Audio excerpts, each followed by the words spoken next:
Everybody. We're just going to wait a little bit for a couple more people to come in. Since we had kind of a weird day, we're just going to give everybody a few extra minutes. While we're waiting, I thought I would tell you a little bit about how the day went.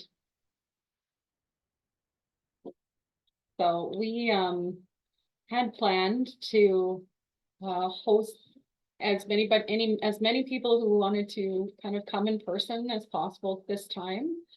We were really looking forward to seeing the people who had registered to come, and everything looked good. And then on Monday, I got an email from the office while I was driving into Calgary saying that there's no heat in our office. And so we looked for a new venue and moved to our insurance back office that has a really nice office near Chinook Mall. And this morning I found out that their pipes burst last night. And so I went in to check it out, and we found that it was just not gonna work to host it there. And so at that time, I just said, you know what, we'll do this online. We are going to try and do this again in person in 3 months. But for now, I'm hoping that we can just gather here online, and I'm really hoping for some good participation. Our topic tonight, even though it's a little bit dry, because it is a lot of technical information and information about, well, everything to do with registered plans and beneficiaries, although it's important information, it's not exactly riveting information. So what we're going to do is we're going to do things a little bit differently this time. So after each slide, at the end of each slide, I'm going to ask you to, if you have questions while I'm talking, please type them into the chat. And then at the end of each slide, I'm going to go through and answer some questions and hopefully liven things up a little bit. If you do have any comments or anything, please let us know. We're going to wait about 3 more minutes, and then we'll get started. So I hope everybody had kind of a good start to January. It's already halfway through. Jen is here with us. I don't know if you can see her, but she had a chance to join us tonight. So she was going to be there in person too, but she stayed home too. So we are back at our home desks. So this is where Jen is doing all her fabulous work. This is where she always is when you guys are talking to her and when she's emailing you. This is the actual location of where she's busy working away, and then managing her time and her family and just keeping everything running. And we really appreciate her. So it is 7:03. I'm gonna just run through a little bit again of the format for the presentation. So things are going to be a little different today because the content is very technical. So it's a little bit dry. So what I'm hoping for is at the end of each slide, if you have questions or comments or anything like that, please type them into the chat and I will respond as we go.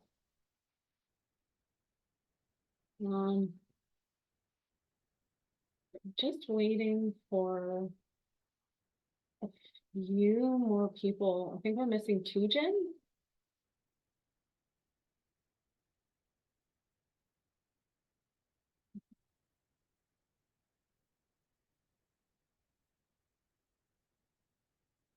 Oh, I see.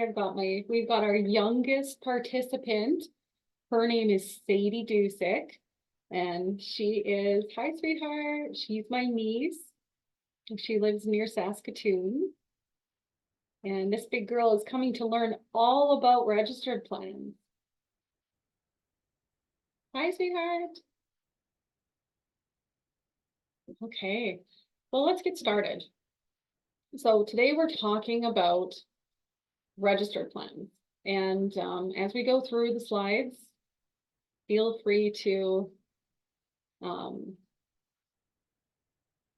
join in with questions and make sure that you understand what we're talking about.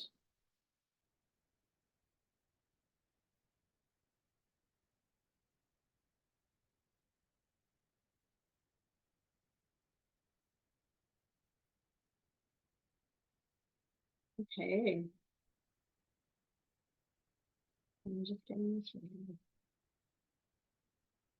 Okay, so we are talking today about maximizing your registered plans, the benefits of a beneficiary.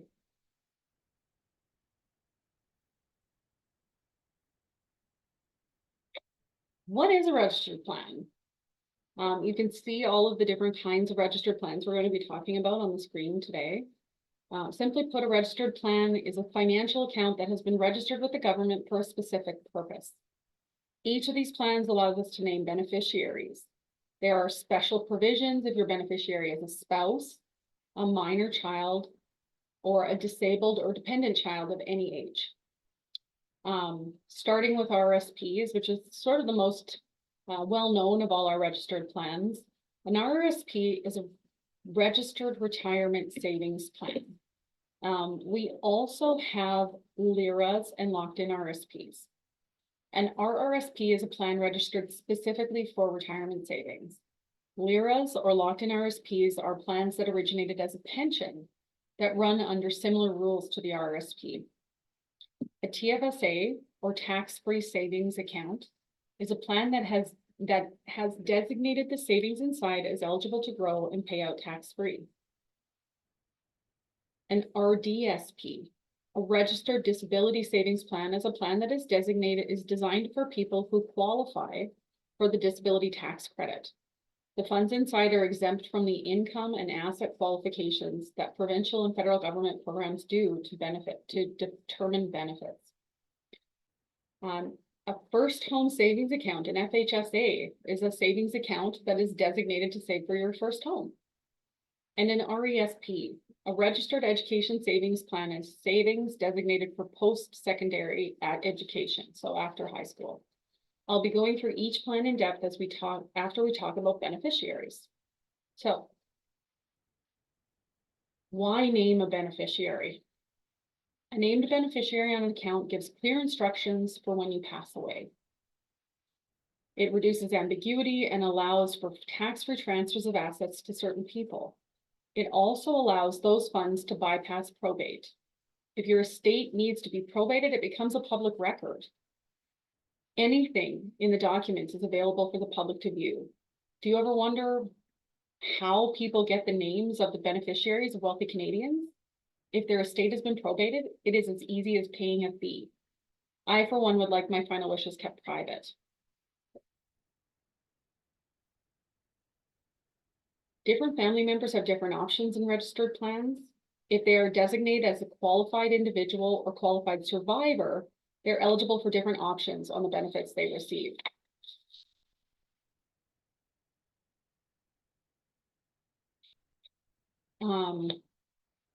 When naming a beneficiary, we're going to go through how we determine that as we go through using registered plans. Does anybody have any questions?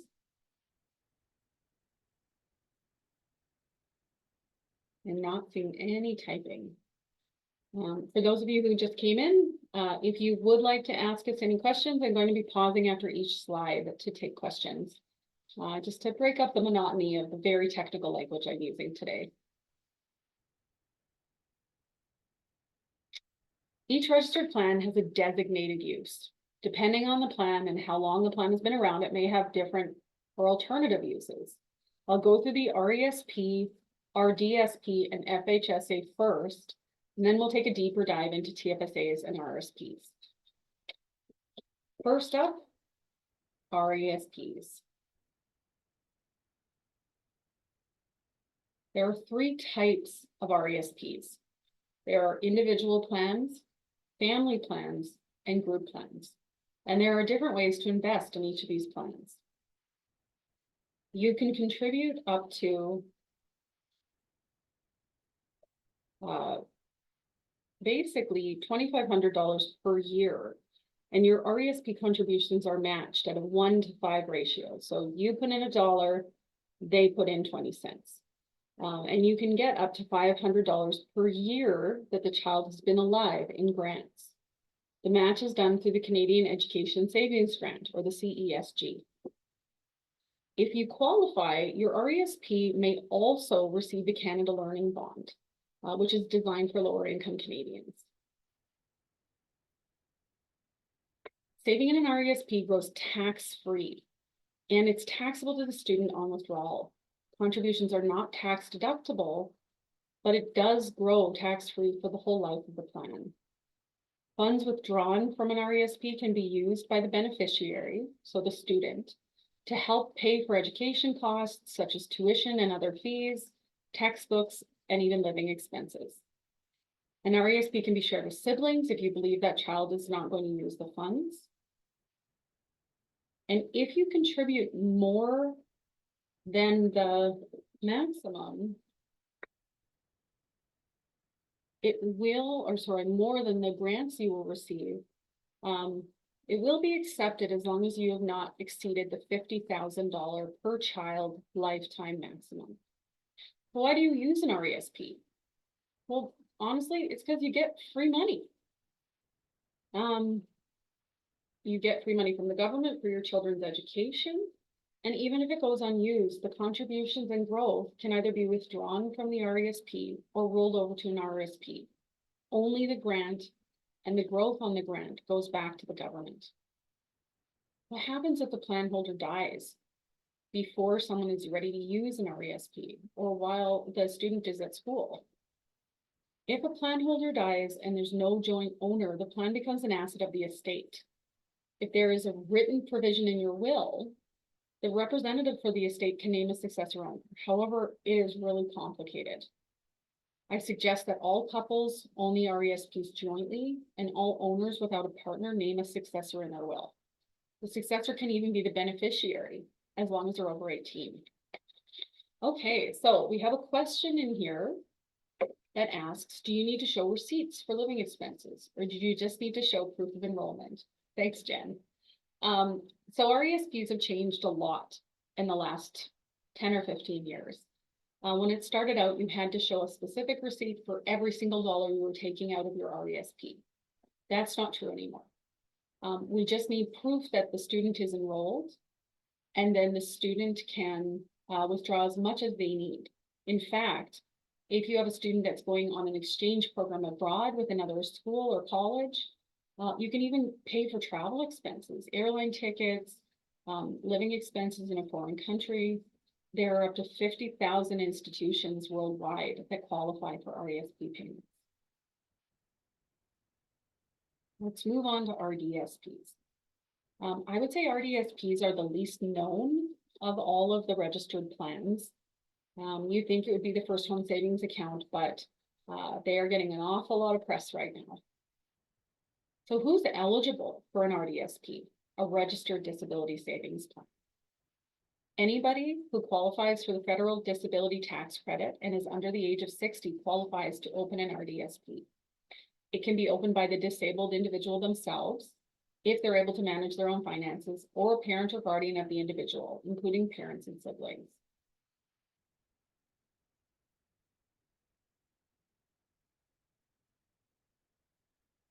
There are also bonds and grants that go into the RDSP, similarly to an RESP.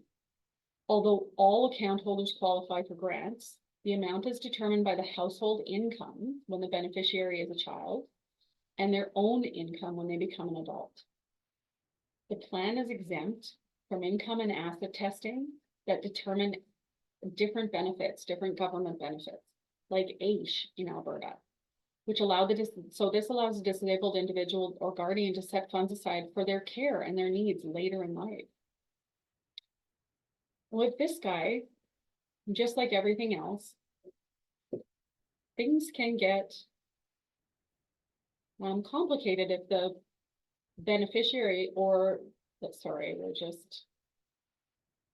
I was just answering a question.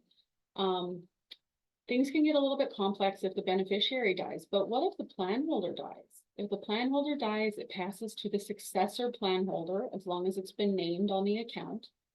And if one has not been named, you have to apply to the court to become the beneficiary's legal representative and then become the plan holder. If the beneficiary passes away, the funds from the government are returned and the remainder is paid out to the estate. Okay, questions? So we had a participant actually use the new artificial intelligence feature on here. It's called the AI Companion, and it actually allows for a transcript of the Zoom call so that you can kind of follow along. So very nice. Are there any questions about RDSPs? One of the biggest things that's changed in the last year or so is that type 1 diabetics are now considered eligible for the federal disability tax credit, regardless of whether or not they meet the test for being substantially disabled. Anybody who has type 1 diabetes is it is genetic, and it is not something that can be controlled except with using insulin. So the government used to make you prove that it was really impacting your quality of life, and it was very difficult to qualify for this disability tax credit with it. But this last, I think it was 18 months ago, that changed. And so we have a whole chunk of new people who actually qualify. I don't see any questions. Okay, let's talk about the first home savings account. So this guy has been in the news a lot. The first home savings account is a new plan that is designed to help Canadians over 18 save for their first home. You can save up to $40,000 in the first home savings account, and you can contribute up to $8,000 a calendar year. Your contributions are tax deductible like an RSP, but unlike an RSP, your spouse cannot contribute to a first home savings account in your name. Your contribution room carries forward to the next year if it hasn't all been used. However, your contribution doesn't start to accumulate until you open the plan. It might seem like we should all just run out and all open first home savings accounts for ourselves and our kids if we don't own a home. But the FHSA can only be open for 15 years. After that time, it must be closed. If you don't buy a home, any unused savings in your FHSA may be transferred to an RSP, so rolled over tax-free, or it can also be withdrawn as a taxable income. It can be used alongside the first-time homebuyers plan with the RSP, which we will be reviewing later. What this means is you have the potential to have up to $75,000 available to you to buy your first home. There is also a new government program called the First Time Homebuyers Incentive that coordinates with it as well, and we'll be talking about that later. So what happens if the plan holder passes away? The plan will pass to their beneficiaries. It's similar in a way to RSPs, but because this plan is brand new, the rules are changing regularly. In fact, the rule about whether or not it could coordinate with the homebuyers plan just changed in October. When it first came out, it said you could not coordinate it. Any questions about this guy? I know this is kind of big in the news, and I've been reading a lot about it, and there are a lot of outstanding questions about it. Does anybody have any questions for me? Okay, so we'll be following this along to stay up to date so I can advise you properly, because the rules have changed substantially since they introduced the plan. All right, we are on to TFSAs. So in my experience, these next two topics are the big guys. What is a tax-free savings account? A tax-free savings account allows anyone over 18 who is a Canadian resident to save tax-free for the future. The funds contributed are not tax deductible, but they are never taxable again, as long as you follow the rules. What are the rules? The rules for TFSAs are substantial. Unlike an RSP, the TFSA runs on a calendar year schedule. That means that your contribution room resets on January 1st. Your TFSA room accumulates. So if you were born before 1990, your accumulated TFSA room total is $95,000 this year. If you were born after 1990, you'll have to calculate your room using a reliable source. I suggest using canada.ca, which is the Government of Canada website, just to make sure that you have the right number. Your TFSA room resets at the end of each year, which means that any withdrawals you made the previous year can now be recontributed. If you withdraw money and then put it back in during the same calendar year, it will be considered a new contribution, not a recontribution of a previous withdrawal. I think this is one of the most misunderstood rules of all of the rules. Pulling money out of a TFSA cannot be recontributed in the same year unless you have extra room.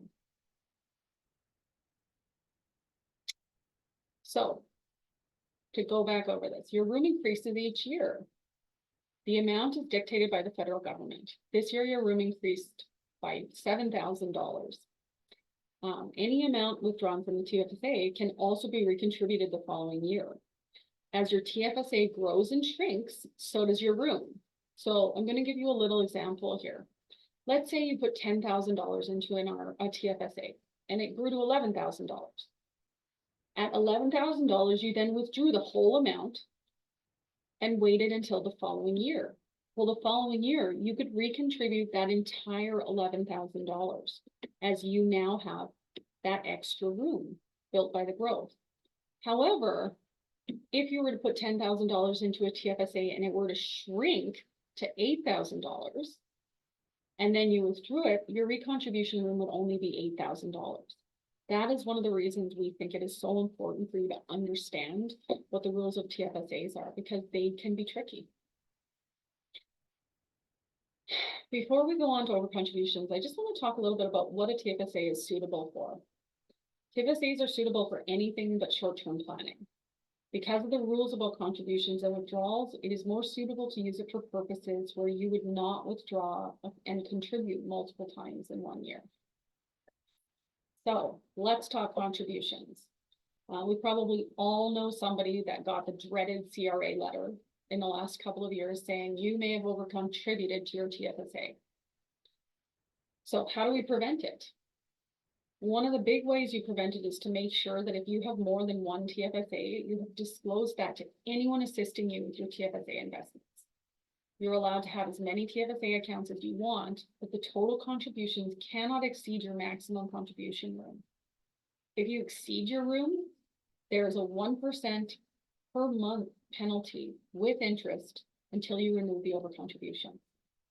You would also owe tax on the growth of the overcontribution. This is why we ask for your other TFSA contribution amounts and your TFSA room before adding to your TFSAs. Finally, make sure that your provider is registering your account properly. Double check the application and make sure it is not a TFSA if that's not what you spoke about. So what kind of investments are available in here? Well, the options are very similar to an RSP. So savings accounts, mutual funds, stocks, guaranteed investment certificates or GICs, bonds, exchange traded funds, and certain other private investments. And here we are back to beneficiaries. So what happens if the plan holder dies? Naming a beneficiary for your TFSA is important because it allows you to be clear as well as passing on the tax-free benefits of your TFSA. So what's the difference between a successor on your TFSA and a beneficiary? If you have a spouse or partner, they should be named as your successor holder on your TFSA. This allows not only your TFSA funds to pass to them, but also your TFSA room based on what is in your account at the time of your death. So here's an example. You have $25,000 in your TFSA when you pass away. Your spouse also has $25,000 in their TFSA. They were named as the successor, and so they will receive the contents of your TFSA, the $25,000, as well as your TFSA room.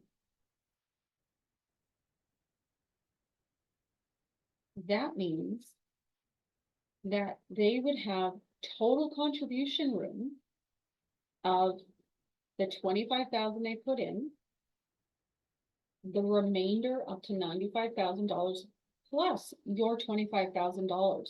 So the following year, they would now have $120,000 of TFSA room. If you do not have a spouse or beneficiary or spouse or partner, it is still wise to name a beneficiary. The funds will pay out tax-free to your beneficiary. They bypass probate and will not be taxed on your final taxes. The other thing is, if you name your spouse, parents, children, or grandchildren as beneficiaries, it can also give you a measure of creditor protection in your estate. So how do we use TFSAs for long-term planning? TFSAs are very versatile. When I'm planning for retirement, I use the TFSA for larger purchases in partnership with your other taxable savings and benefits to cover your other needs. Maybe you need a new car or a new roof or a trip to Tahiti. Using your TFSA doesn't add any taxable income and allows you to have flexibility with your income. So I have a question here, which I really like. Can you pull out profits and leave principal in TFSA? Does it count against your room? So the example is $10,000 in originally and goes to $20,000. Can you pull the 10 out without it going against you? The answer is you are correct. So if you put in $10,000 and it grows to $20,000, if you pull 10 of it out, the following year you can recontribute that 10. As much as your TFSA grows, it grows your room. And so as much as you use it, it will expand your ability to save. That was a great question. Thank you. Any other questions about TFSAs?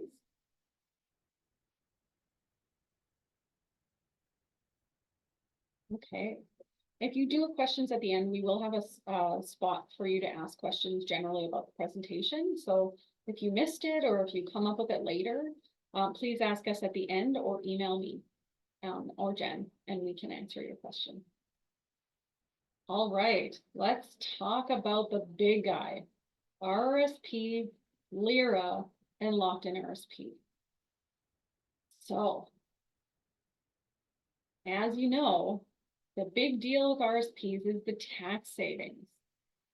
An RSP or pension plan contribution, which is where these guys come from, is very versatile, is contributors. I'm going to start again. An RSP or pension plan contribution reduces your taxable income. If you add $1,000 to your RSP, you pay no tax on that $1,000. This tax saving is more beneficial the more money you make. This is why I want to have an understanding of your income. If you have a lower income, I may suggest a different plan to give you the most benefit in the long run. So what are the contribution rules and how does RSP room work? Every person with earned income that files taxes will have RSP contribution room. It's calculated based on your income from the previous year. You can find it on your notice of assessment, your NOA. It accumulates over time if you don't use it up every year, so there's no rush if you don't always have funds to contribute. The maximum RSP contribution room per year increases every year based on inflation, and it's calculated by the federal government.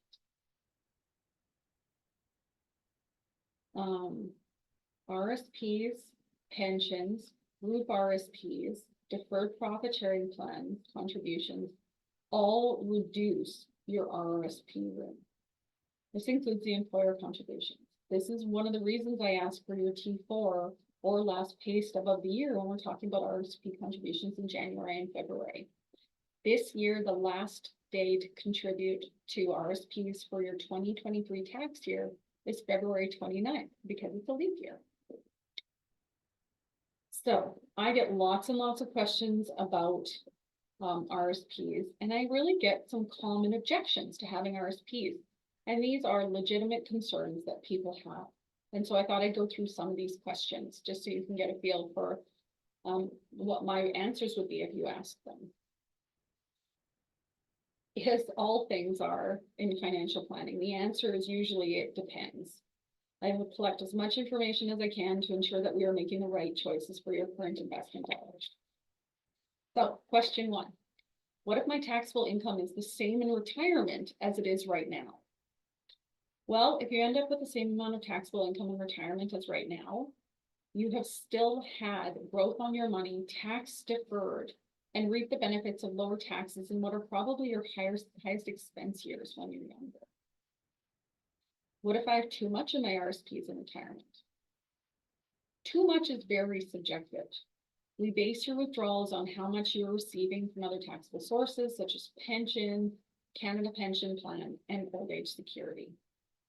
There are tools we can use, such as retirement income splitting, to ensure that you maximize your after-tax income in retirement.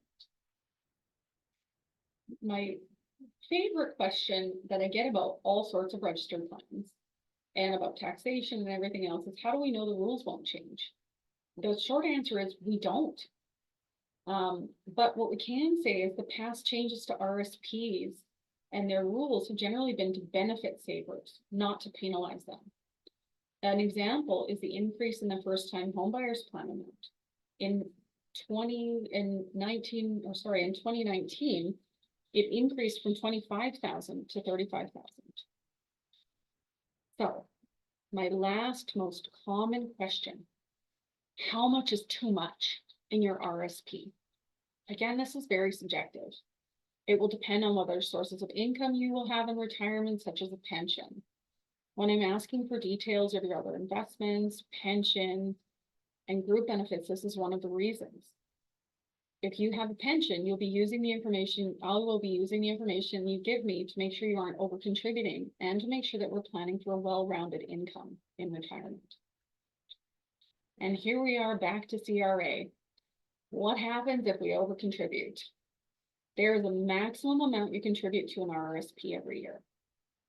It is different for every person, and if you go over it by more than $2,000, you'll be subject to a 1% per month penalty plus interest until you remove the overcontribution.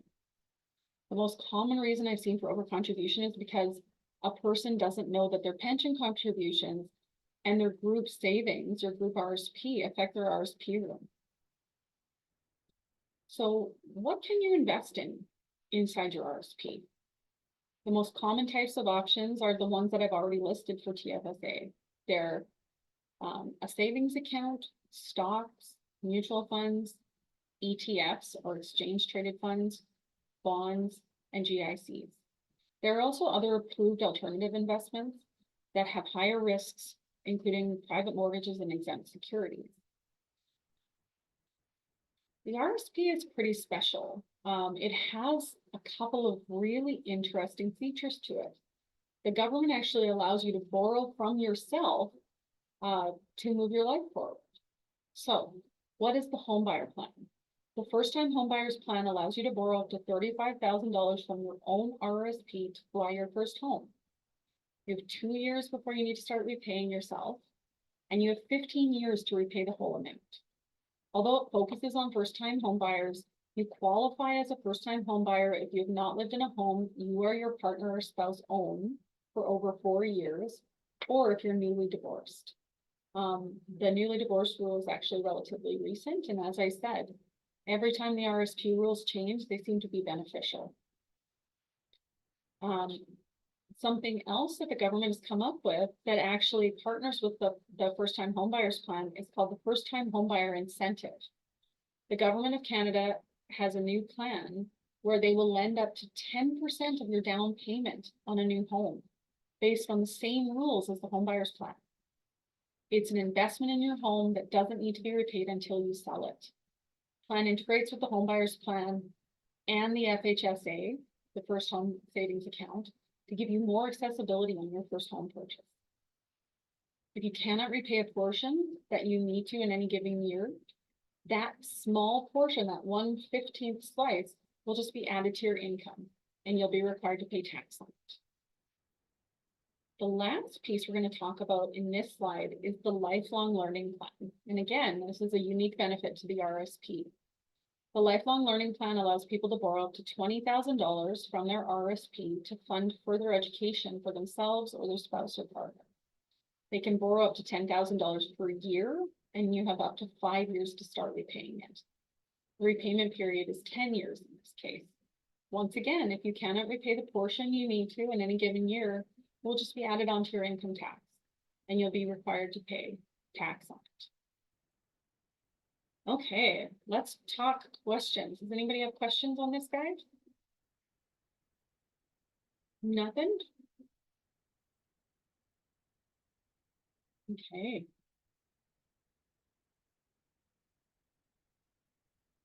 So RSPs really have two sides.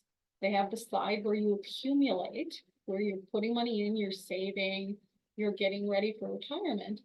And then they have a portion where it distributes to you. So when you're over the age of 55 and ready to take a consistent income out of your RSP, it should really be transitioned to a RIF, Registered Retirement Income Fund. The RIF holds your investments and distributes income to the owner every year, to you every year.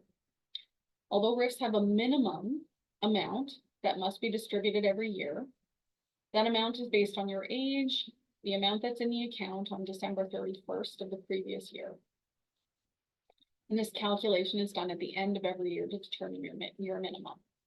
However, there's no maximum to the amount you can take out of a RIF in that year. The thing to remember is that the full amount of your withdrawals is taxable as income. And if you exceed the old age security clawback threshold on your income, the government will begin to reduce your OAS payments. If you reach the clawback maximum, you will not receive any OAS. If you reach the clawback maximum, there is, however, for any OAS clawback, a corresponding tax credit. So it's not a total loss. But this is why I try to make sure I have all your sources of income and amounts when we're doing your income planning for the following year. And this is why you hear from us at the end of the year if you're working on, if you're using registered income as retirement income. Now we're going to move on to this guy. So LIRAs, which is a locked-in retirement account, locked-in RSPs, transition to a life income fund, a restricted life income fund, a locked-in retirement income fund, or a prescribed retirement income fund. So these funds all originated in a pension plan. They are still subject to the pension rules, even though you have moved them to an individual account. Where the pension plan originated will determine the rules for converting the plan to take income from it. There are certain industries that fall under the federal pension rules, which has its own rules, but otherwise the rules will be by the province the plan was opened in. And each jurisdiction has its own rules. Generally, you need to be over the age of 55 and ready to start taking regular income from the plan because it will start distributing a minimum every year. Some jurisdictions allow you to unlock some of the funds that can be moved to an RSP or RIF. Some don't, and you have to roll the whole thing over. And if you live in Manitoba or Saskatchewan, your LIRA actually rolls over to a prescribed RIF that then acts like a regular RIF. So depending on where you are, will determine how we take your income. So what happens when the plan holder passes away? In a registered income fund or a life income fund, whether the funds are in an RSP, a RIF, or a LIRA, naming a beneficiary is beneficial to the deceased. It allows the funds to bypass probate, and it gives clarity on where you want the funds to go. Once again, we're back to the successor versus beneficiary. In this case, it's called the successor annuitant on the income side. So on a RIF, LIF, PRIF, RLIF, and LRIF, it is possible to name your spouse or partner as a successor annuitant. This is a special designation that allows the funds to roll over directly to them on your death and continue the payments temporarily. It also allows you to name a beneficiary as well in case your spouse or partner passes away before you do or at the same time you do. For all spouses and partners designated as beneficiaries in RSPs and LIRAs or locked-in RSPs, there is also tax-free transfer available. I recommend that if it's possible, you leave your RSPs to your spouse and other assets to the other important people in your life. Additionally, if you name minor children or dependent children and grandchildren as your beneficiaries, there is a chance for a tax-free transfer as well. One more thing, just like a TFSA, if you were to name your spouse, partner, or dependent children and grandchildren as beneficiaries, there could be a measure of creditor protection on the funds inside your plan. Naming a beneficiary can be simple or very complicated. I'm always here to assist you with understanding the ins and outs of your registered plans to make the best choices for you. So, questions about RIPs? Any questions? Oh, I have a TFSA question. So you have to be, the question is there an age limit to put money into a TFSA? So you have to be 18 to open a TFSA, but after that, there is no age limit. You'd live to be 105, you can contribute all the way up. And if we live to be 105, just think about the TFSA room we're gonna have. What we do with some of my clients who have minor children is we use their TFSAs as an alternative savings spot for education savings if they have over contributed to RESPs, or if they would like to set some other money aside in case their RESP or their kids may not go to school, but may have an idea for a business. I just got another good question about TFSAs. So how can a TFSA help with retirement? I think the biggest way a TFSA helps with retirement is that it's totally tax-free when you take it out. So you don't have to worry about losing your old age security. You don't have to worry about extra taxes. Let's say you end up with a leaky roof and you don't know where to get the money from. Well, you don't have to worry that your income is going to be impacted. You can just pull that money out of your tax-free savings account. So my question to you is, what do you do if you don't have room in your registered plans, but you want a beneficiary? So without these registered plans, a plan is called a non-registered or an open account. All that means is it's not designated for something specific as an investment. In order to be able to name a beneficiary outside of a registered plan, we look to the world of insurance. Life insurance allows you to name a beneficiary and the proceeds pass to your beneficiary tax-free. However, you have to be insurable to take advantage of that option. Segregated funds are an insured investment fund that allows you to invest your money in a non-registered account and still add successors and beneficiaries. It allows you to make your wishes clear and it bypasses probate, just like a registered plan. The trade-off for this is that they typically have higher fees than other investment types. These higher fees come with added benefits, like a guarantee of the amount you put in or a percentage of the amount you put in. However, because it can be complicated, it's important to understand what you need so that I can make the decision about the best plans for you. So that is all I have prepared. If you're interested in learning more about anything we discussed today, please feel free to email us or book time to chat. I appreciate your time and attention with this riveting topic. Okay, I got another question. Awesome. What's the threshold that the government starts clawing back your old age pension? So the threshold changes every year. Last year, it was about $83,000. This year, let's find out.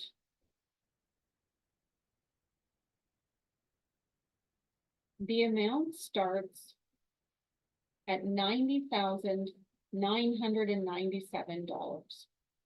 The issue with old age security is that although that's the minimum, that's not where you lose the entire amount. You have to go up over $120,000 of income in order for it to be completely clawed back. Last year, it was $123,000. This year, it's over $145,000.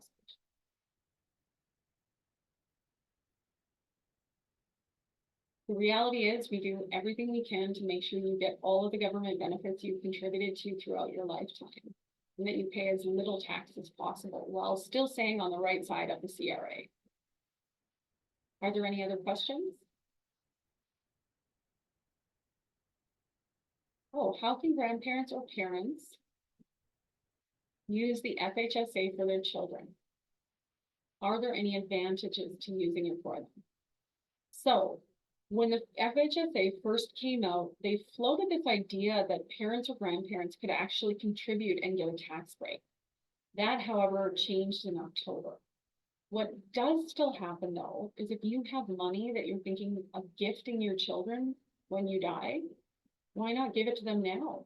And they can put it into an FHSA, it can grow tax-free, and they can really reap the benefits of your gift. I have another question here. My mom is selling her property and moving in with my sister. Where does she put her money? Into a TFSA? Well, that's a tricky question because if she's selling property in any major city in Canada, she is definitely going to have more than $95,000. So it will really depend on what her needs are. If she does not have a partner, we may be talking about tax-free savings account. We may be talking about an insured investment, but every different plan is completely tailored to the person. However, if your mom is interested, I'd be happy to give her completely free look at what I would recommend. And this actually is true for all of my clients. If you have somebody that is just questioning what they're doing, or maybe is looking for a second opinion, I give a free second look for anybody who's referred by one of my clients. Oh, as well as free comprehensive financial planning. Okay, last call for questions. We are at about 7:45. Thank you all so much for your attention. I really appreciate your participation today, and I hope you all have a wonderful evening. Stay warm.